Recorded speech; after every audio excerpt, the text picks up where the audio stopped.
Hello friends, आप लोग का स्वागत है झारखंड क्लासेस में। आज हम लोग झारखंड की नदियाँ के बारे में अध्ययन करेंगे। अगर वीडियो आपको अच्छी लगती हो तो लाइक एंड सब्सक्राइब करना ना भूलें। तो लेट नहीं करते हुए हम लोग क्लास को स्टार्ट करते हैं, ठीक है। आज हम लोग झारखंड की नदियों के बारे में पढ़ेंगे।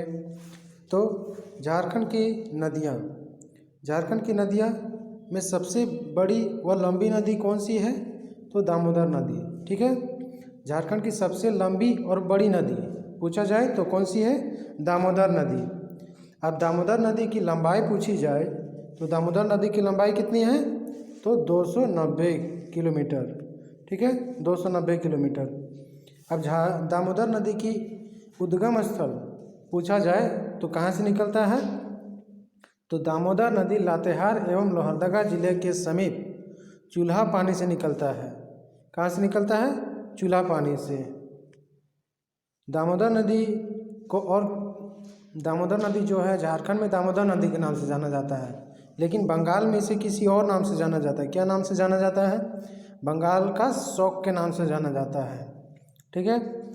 अब झारखंड की सर्वाधिक प्रदूषित नदी को ही दामोदर नदी भी कहा जाता है। झारखंड की सर्वाधिक प्रदूषित नदी को दामोदर नदी कहा जाता है।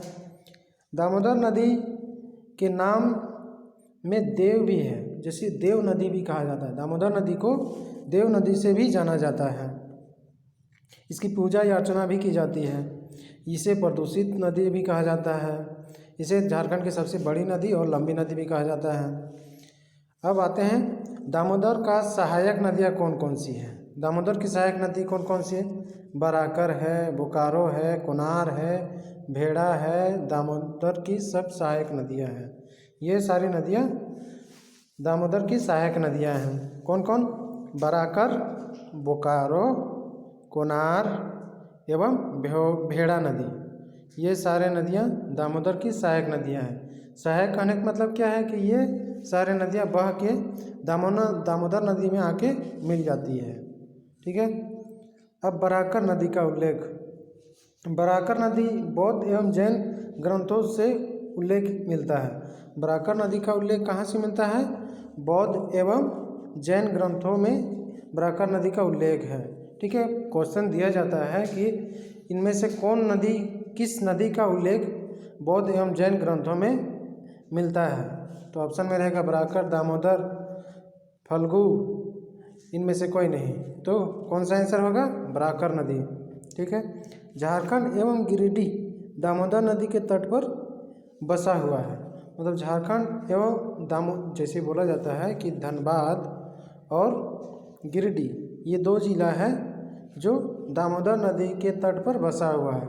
ऐसा भी प्रश्न पूछा जाता है। स्वर्णरेखा झारखंड की एकमात्र नदी है जो स्वतंत्र रूप से बंगाल की खाड़ी में गिरती है। एक ऐसा प्रश्न आता है झारखंड के JSSC में कि ऐसा कौन सा नदी है, वह कौन सा नदी है जो स्वतंत्र रूप से बंगाल की खाड़ी में गिरती है? तो एकमात्र स्वर्णरेखा नदी है झारखंड की, जो बंगाल की खाड़ी में किसी नदी में मिलने की अपेक्षा वह स्वतंत्र बंगाल की खाड़ी में गिरती है, ठीक है। अब आते हैं आगे। स्वर्णरेखा नदी का उद्गम स्थल कहाँ है?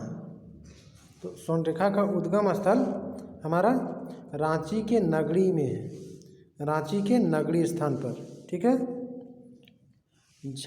जैसे स्वर्णरेखा नदी दक्षिण पूर्व की ओर बहती है, मतलब कि यहाँ झारखंड में एक दिशा में बहने वाले के हिसाब से भी झारखंड की नदियों को बांटा गया है। एक दक्षिण पूर्व की ओर, जैसे ये झारखंड है, ठीक है। तो नदियाँ निकलती है, कुछ यहाँ आके बह जाती है, ठीक है, और कुछ नदियाँ इधर से आके बहती है। इसी प्रकार और एक ये नदी यहाँ से इधर जाती है, ठीक है। इनके आधार पर भी झारखंड की नदियों को बांटा गया है। जैसे स्वर्णरेखा नदी दक्षिण पूर्व की ओर प्रवाहित होती है, ठीक है।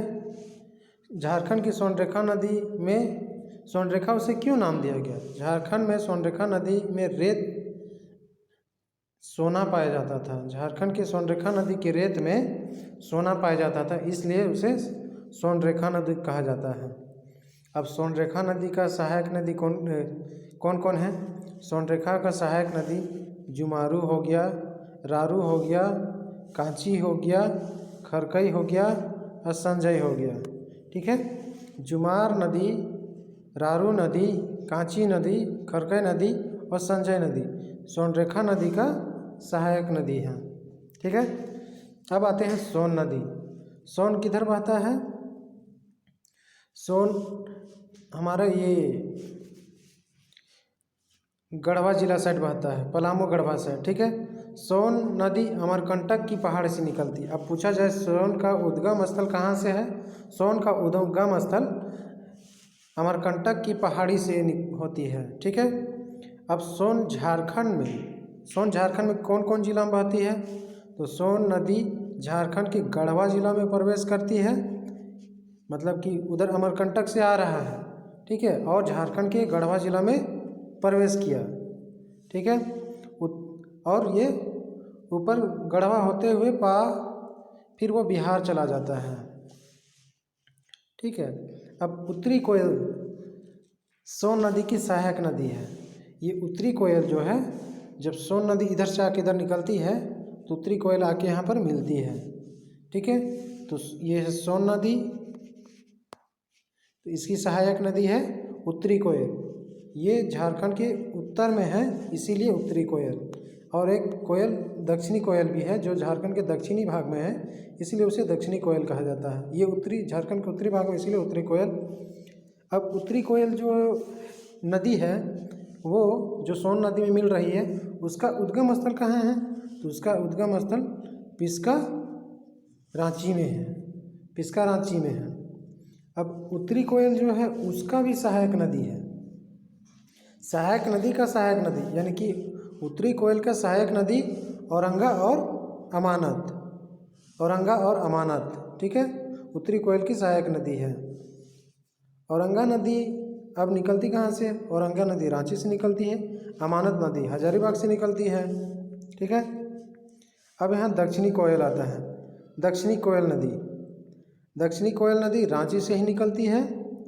देखो, रांची से निकला उत्तर की ओर गया तो उत्तरी कोयल, रांची से निकला दक्षिण की ओर गया तो दक्षिणी कोयल। ठीक है, अब दक्षिणी कोयल की सबसे बड़ी सहायक नदी कौन है? अब दक्षिणी कोयल जो रांची से निकली थी उसकी सहायक नदी कौन है? तो कारो है। ठीक है, कारो है। दक्षिणी कोयल का सहायक नदी पूछा जाए तो कारो है। अब शंख नदी कहाँ से निकलता है? गुमला से निकलता है। शंख नदी गुमला से निकलता है। अब देखिए, चिरवा, लावा, केदार तथा कोक शंख नदी की सहायक नदियाँ हैं। शंख नदी जो गुमला से निकल रहा है उसकी सहायक नदियाँ कौन कौन हैं? उसकी सहायक नदियाँ हैं आपका चिरवा, लावा, केदार और कोक शंख नदी की सहायक नदियाँ हैं। शंख एवं दक्षिणी कोयल नदी उड़ीसा में एक दूसरे से मिलती है। ये शंख नदी आगे दक्षिण की ओर सीमा में मिलता है उड़ीसा अपने बॉर्डर से निकलने के बाद ये शंख और दक्षिणी कोयल जाके उड़ीसा में जाके एक दूसरे से मिलती है। ठीक है, मोर। अब आते हैं आगे, मोर और मयूराक्षी। मोर नदी को ही मयूराक्षी नदी बोला जाता है। मोर नदी का उद्गम स्थल है त्रिकुट पहाड़ी देवघर। कहाँ है? त्रिकुट पहाड़ी देवघर में मोर नदी का उद्गम स्थल है। ठीक है, मयूराक्षी नदी अपनी आरंभिक अवस्था में मोतिहारी नाम से जानी जाती है। आरंभिक अवस्था में ये कौन से नाम से जानी जाती है? मोतिहारी नाम से जानी जाती है। ठीक है, अब मयूराक्षी की सहायक नदी या मोर नदी की सहायक नदी कौन कौन है? टिपरा है, भामरी है, धोवाई है, सिंध है, दाउना है, मुनबिल है, पुसरो है। ये सब किसका सहायक नदी है? मोर नदी की या मयूराक्षी नदी की सहायक नदी है। ठीक है, मोर नदी और मयूराक्षी नदी की सहायक नदी कौन कौन है? टिपरा, भामरी, धोबाई, सिंध, दाउना, मुनबिल तथा पुसरो किसका है? मयूराक्षी नदी की सहायक नदियां हैं। और एक है गुमानी नदी। गुमानी नदी आपका राजमल की पहाड़ी से निकलती है। ठीक है, गुमानी नदी आपकी राजमल की पहाड़ी से निकलती है। राजमहल यानी साहेबगंज। गुमानी नदी की सहायक नदी कौन है? मरेल है। ठीक है, अब ब्राह्मणी नदी दुधवा पहाड़ी दुमका से निकलती है। ब्राह्मणी नदी दुधवा पहाड़ी दुमका से निकलती है। ठीक है, ब्राह्मणी नदी दुधवा पहाड़ी दुमका से निकलती है। अब आगे चलते हैं। गुमरो एवं एरो किसका सहायक नदी है? गुमरो एवं एरो किसका सहायक नदी है? ब्राह्मणी नदी की सहायक नदियां हैं। ठीक है, अब बांसलोई नदी का उद्गम स्थल बांस पहाड़ी गोड्डा से हुआ है। बांसलोई नदी का उद्गम स्थल बांस पहाड़ गोड्डा से। ठीक है, गोड्डा को गढ़वा ना समझिएगा, गोड्डा। बांसलोई नदी का उद्गम स्थल बांस पहाड़ गोड्डा से। ठीक है, अब फल्गु नदी। फल्गु नदी का उद्गम स्थल छोटा नागपुर पठार। छोटा नागपुर पठार यानी कि रांची का क्षेत्र में। अब फल्गु नदी का मुख्य धारा का नाम निरंजन एवं लीलांजन कहा जाता है। फल्गु नदी मुख्य धारा का नाम क्या है? निरंजन या लीलांजन कहा जाता है। ठीक है, अब सकरी नदी। सकरी नदी छोटा नागपुर पठार से निकलती है। सकरी नदी छोटा नागपुर पठार से निकलती है। सकरी नदी छोटा नागपुर पठार से निकलती है। अब सकरी नदी का रामायण में सुमागधी बोला जाता था। सकरी नदी को रामायण में सुमागधी बोला जाता था। ठीक है, अब चानन और पंचानन नदी। चानन और पंचानन नदी छोटा नागपुर के पठार से निकलती है। चानन और पंचानन नदी छोटा नागपुर के पठार से निकलती है। अजय नदी मुंगेर बिहार से निकलती है। अजय नदी मुंगेर बिहार से निकलती है। अजय नदी मुंगेर बिहार से निकलती है। अजय नदी मुंगेर बिहार से निकलती है। अब पत्थरो एवं जयंती। अजय नदी जो मुंगेर बिहार से निकलती है उसका सहायक नदी कौन कौन है? पत्थरो एवं जयंती अजय नदी की सहायक नदियां हैं। अब गंगा नदी। गंगा नदी झारखंड के सहायक वंश से। गंगा नदी मात्र एक ही जिला से झारखंड से होकर गुजरती है। वह जिला कौन सा है? तो वह जिला है मेरा साहेबगंज। झारखंड के मात्र साहेबगंज जिले से गंगा नदी गुजरती है। किउल नदी गिरिडीह जिले से निकलती है। यह गंगा की सहायक नदी है। अच्छा, झारखंड के गिरिडीह जिले से एक किउल नदी निकलती है। किउल नदी किसका में जाके मिलती है? किउल नदी आपका जाके गंगा में जाके मिल जाती है। ये थी झारखंड की कुछ नदियों के बारे में जानकारी। ठीक है, अब नेक्स्ट क्लास हम लोग अगले दिन करेंगे। और अगर वीडियो आपको अच्छा लगा हो तो लाइक एंड सब्सक्राइब ज़रूर करें। धन्यवाद।